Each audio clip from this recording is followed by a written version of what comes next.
அனைவருக்கும் வணக்கம். நம்ம அரடா கணிதம் சேனல்ல 16/11/2025 டெட்ல கேட்ட பேப்பர் 2ல இருக்க கணித கொஸ்டினுக்கான விடைகளை விரிவாக அலசி ஆராய்ந்துட்டு இருக்கோம். அந்த வரிசையில ஒரு எண்ணானது 25% அதிகரிக்கப்பட்டு 20% குறைக்கப்படுகிறதெனில் அந்த எண்ணில் ஏற்பட்ட சதவீத மாற்றத்தை காண்க. அந்த எண்ணில் ஏற்பட்ட சதவீத மாற்றத்தை காண்க. நல்லா தெரிஞ்சுக்கோங்க. இப்போ நம்மளுக்கு ஜென்ரலாக அந்த கேள்வியை பார்த்தா என்ன தோணும்னு பாருங்க. 25% அதிகரிக்கிறாங்க, 20% குறைக்கிறாங்க. அப்போ நம்மளுக்கு என்ன தோணும்? 25லேருந்து 20 கழிச்சா பாக்கி என்ன தோணும்? 5. ஆனால் கண்டிப்பாக நம்மளுக்கான எந்த ஒரு கேள்விக்கும் போட்டித் தேர்வுகளில் நேரடியான விடை இருக்கவே இருக்காது. மேக்சிமம் நம்ம கண்டுபிடித்தது யார் அப்படின்னா அது நேரடியான கேள்வி, நேரடியான விடை. தந்தை யார் அப்படின்னு கேட்டால் நேரடியான கேள்வி, நேரடியான விடை. ஆனால் கணிதத்தை பொறுத்த வரைக்கும் நேரடியான விடை இருந்தால் அதில் நம்ம கொஞ்சம் சுதாரிக்கணும். கண்டிப்பாக அது என்ன விடையாக இருக்காது, நேரடியான விடையாக இருக்காது. அப்போ என்னன்னா ஒரு எண்ணானது என்னன்னே நம்மளுக்கு தெரியலை. நம்மளுக்கு தெரியாத ஒரு எண்ணம் நம்மளோட ஃபார்முலாக்காண்டி என்ன எடுத்துக்கிறேன்னா நம்மளோட எளிமைப்படுத்துறதுக்காண்டி அந்த எண் 100 எண்க. அந்த எண் என்ன நான் எடுத்துக்கிறேன் 100. ஏன்னா அப்போ தான் எனக்கு அந்த பெருக்கல் வகுத்தலுக்கெல்லாம் ஈஸியாக இருக்கும். இப்போ அவங்க என்ன சொல்கிறாங்க 25% அதிகரிக்கப்பட்டு 100ஓட எத்தனை பர்சன்டேஜ் அதிகரிக்கிறாங்க? 25% அதிகரிக்கிறாங்க. அப்போ என்ன கிடைக்கும்? 100ஓட 25%ங்கிறது 125ங்கிற அந்த நம்பர் கிடைக்கும். அடுத்து என்ன செய்கிறாங்க? இதுலேருந்து எத்தனை பர்சன்டேஜை குறைக்கிறாங்க? 20% குறைக்கிறாங்க. இப்போ நம்ம கண்டுபிடிச்சது 125. இதுலேருந்து எத்தனை பர்சன்டேஜை மைனஸ் பண்ண போகிறாங்கன்னா 125ல் 20% எவ்வளோன்னு பார்ப்போமா?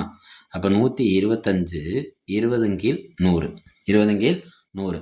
ஒரு ஜீரோக்கு ஒரு ஜீரோ என்ன ஆயிரும்? கேன்சல் ஆயிரும். ஓ2 2 I2 10 ஓரஞ்சு. இப்போ என்ன இருக்குது நம்மளுக்கு மேலே 125, கீழே என்ன இருக்குது 5. ஓரஞ்சு 5 2 5 10 I5 25.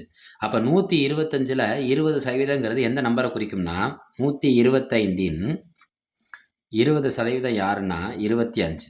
125 20% யார்? 25. இந்த 25 குறைக்கிறாங்களா கூட்டுறாங்களான்னு மட்டும் பாருங்கள். 125ஓட 20% என்ன செய்கிறாங்கன்னா குறைக்கிறாங்க. அப்போ 125லேருந்து 25 குறைச்சிருங்க, மைனஸ் பண்ணிடுங்க. 0 0 100. பாருங்கள், 25% அதிகரித்தா நம்மளுக்கு 125 கிடச்சிச்சு. அதில் 20% குறைச்சிட்டா 25 போக திரும்ப என்ன கிடைக்கிது? 100 கிடைக்கிது.